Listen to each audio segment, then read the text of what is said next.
Welcome to the Deep Dive, your shortcut to being genuinely well-informed. We take a stack of research, articles, insights, and boil it down for you. And today, we're looking at something that might really challenge how you've thought about financial success. It's this core idea many of us grew up with, and, well, frankly, it doesn't seem to be working like it used to. Right. That classic blueprint. Exactly. We've all heard it, haven't we? Go to school, get the degree, land a good job, Work hard, save your money. and then eventually retirement. Ha. It sounds solid, logical even. It did seem that way. But our sources are showing this growing disconnect. You look around, right? Even people with degrees, good jobs, they're struggling. Yeah, struggling to get their financial footing. It makes you wonder. It does. If you're following the map, why do so many people feel lost? That's the core question. So this deep dive is all about rethinking wealth, assets over income and savings. Our mission is to kind of peel back the layers on why that traditional advice, the stuff we all heard. Well-intentioned, but maybe falling short now. Exactly. Why it falls short today and what strategies are actually proving more effective. So let's unpack this. It feels like a really crucial shift. It really is. And the sources, they don't just hint at it. They show a widening gap. A gap between the old path and reality. Pretty much. Between that traditional path and the financial realities people face now. You mentioned studies. Yeah, one showed over 40% of college grads, even in good fields, felt way less secure than their parents at the same age. Wow. Yeah. Less secure. That's significant. It's not just a feeling, it's measurable. The old blueprint, it seems, just isn't built for today's challenges. That's a critical observation, and our research really zooms in on that. What's fascinating is how that idea of stability, From a good job. yeah, how that's subtly eroded, but profoundly. Our sources point to a few key reasons. First, just relying on one job. It's actually pretty risky now. Risky how? Like, job security isn't what it was. Exactly. Think about downturns, industry shifts, Yeah. heck, even just a company restructuring. It can pull the rug out. We saw that with the tech layoffs recently, didn't we? We certainly did. Highly paid people, suddenly, poof, no income stream. It's a vulnerability. Yeah. And beyond that, for a lot of people, pay growth has just Why stalled. stagnated. The data shows real wages for many jobs haven't really kept pace with inflation, for decades in some cases. So you're working just as hard, maybe harder, but not getting ahead. Effectively, yes. And then you've got taxes. A big chunk of that income you do earn goes right out the window. Right. Reducing your actual take-home pay? These aren't small things. There's systemic pressures. They make it incredibly hard to build long-term wealth just through a paycheck. So people feel like they're running on a treadmill. Precisely. Running in place, always trying to catch up. Okay, so if the job itself is riskier, wages aren't keeping up, taxes take a big bite. What does this really mean for someone trying to build actual wealth? It means the focus has to shift. It can't just be about the job. We need something else in the equation. What's missing from that traditional picture? Well, this leads to another point from the sources that often catches people off guard. Oh, what's that? Just having a high income. It doesn't automatically mean you'll be wealthy. Wait, really? But isn't that the goal? Earn more money? It's part of it, sure. But don't be fooled. You can earn a lot and still not build real, lasting wealth. There's often a crucial missing piece. Okay, explain that. How can a high income not lead to wealth? Well, what we found, looking at the habits across income groups, is striking. A large percentage, maybe nearly 60%, of high earners. People making, say, over 150K. Yeah. They weren't really engaging in strategic investing. They kind of felt the big paycheck was the wealth. Ah, so they equated income with wealth itself. Exactly. They saw the numbers, maybe lived comfortably, but they missed the engine room, the part that actually builds wealth over time. They assumed the income alone was enough. So it's not just about earning, it's about what you do with the earnings. Precisely. And this is where a different kind of education becomes so important. The sources really emphasize this. Not just school smarts. Right. You need more than academic smarts.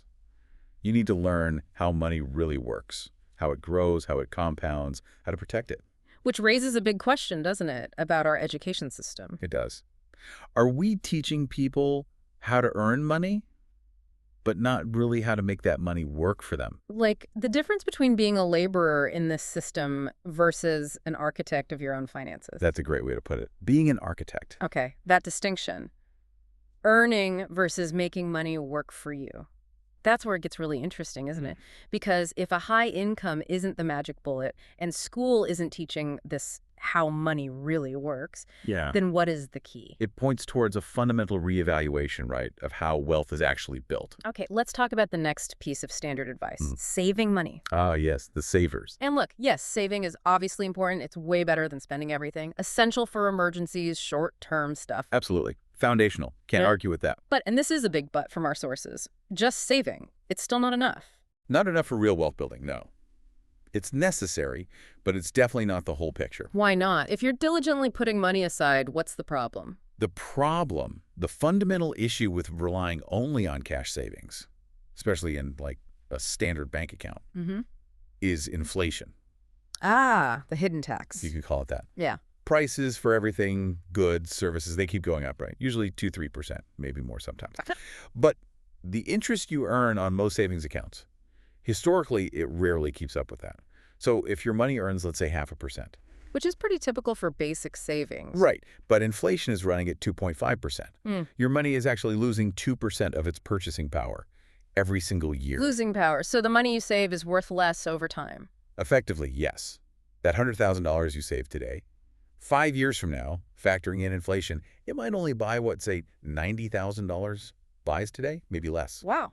So connecting it to the bigger picture, just holding cash, not actively growing it, it's basically a guaranteed way to lose purchasing power. Like that leaky bucket analogy you mentioned. Exactly. You're collecting water, but it's slowly draining out. You work hard just to tread water, or maybe even fall behind. Yeah. It feels like a betrayal of that save diligently advice. Okay, this feels like a major turning point in the conversation. If the job isn't enough, high income isn't a guarantee, and even careful saving is fighting a losing battle against inflation. What is the alternative? There have to be something else. Yeah. What's the strategy the wealthy seem to understand? What should we be doing? There must be a different playbook. And there absolutely is. The sources are really clear on this. The core strategy for building real, lasting wealth. It's actively acquiring and owning assets. Assets, okay. Not just income, not just savings, but assets. Right. It's a fundamental shift. Yeah. You move from just being a consumer of your income To being an owner. an owner of things that generate more wealth for you. That's the key distinction. So what qualifies as an asset in this context? What kind of things are we talking about? We're talking about things that put money into your pocket, ideally, or grow in value over time, or both. Like what? Give me some examples. Obvious ones are things like stocks. You own a piece of a company. It grows, maybe it pays dividends, or real estate, maybe you get rental income, or the property value goes up. Okay, stocks, real estate, anything else? Sure. It could be investing in a business, maybe even a small one that can scale, or intellectual property like patents or royalties. The crucial thing isn't just what it is. But what it does. Exactly. How it generates wealth beyond you having to actively work for it hour by hour. And this is how wealthy people build their wealth. This is fundamentally it. They don't just earn a high salary and stick it in a savings account. They use their income, or part of it, to buy these assets. They deploy their capital. Precisely. Yeah. And a common misconception the sources tackle is that you need to be some kind of tycoon to start. Yeah, I was going to ask, does this only work if you're already rich?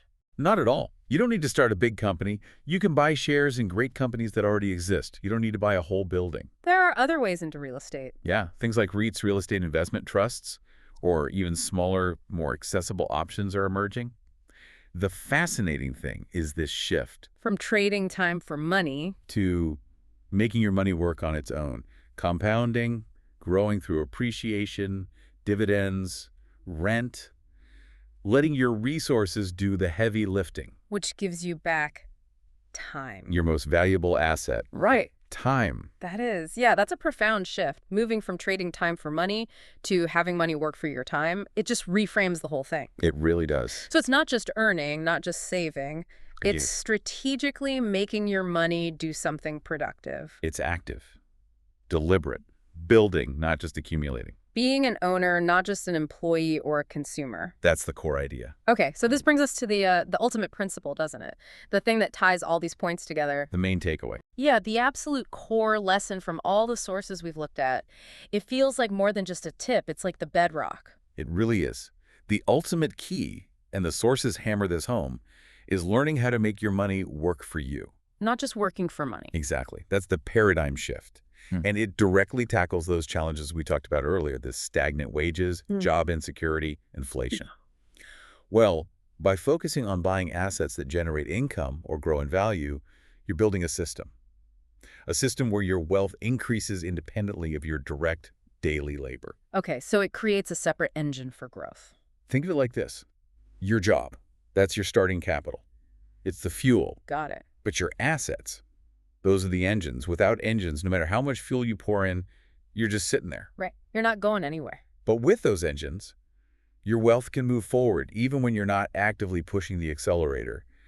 It's really about financial empowerment. Moving beyond just earning a wage. To becoming an owner of these value-generating vehicles. It's about building a resilient financial foundation, brick by brick. And each brick is an asset. Each brick is an asset working for you. Wow. That is a powerful and honestly a kind of liberating way to think about it. It really makes you rethink everything you thought you knew. It's clear that moving past just income and savings and strategically buying assets making money work for you isn't just theory. It's how it's actually done. It's the proven strategy for building and keeping wealth. So it's an invitation then? I think so.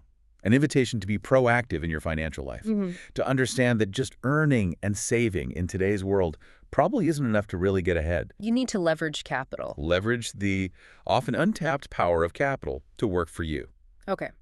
So as you, our listener, reflect on this deep dive, maybe consider this final thought. What's one tangible step, even a small one, you could take this week? To start making your money work for you. Yeah. Maybe it's just spending an hour researching an investment type you've heard about. Or looking at your savings. Could any part be allocated differently towards growth? The journey starts somewhere. Exactly. The journey to really owning your financial future starts with understanding this shift and then taking that first deliberate step.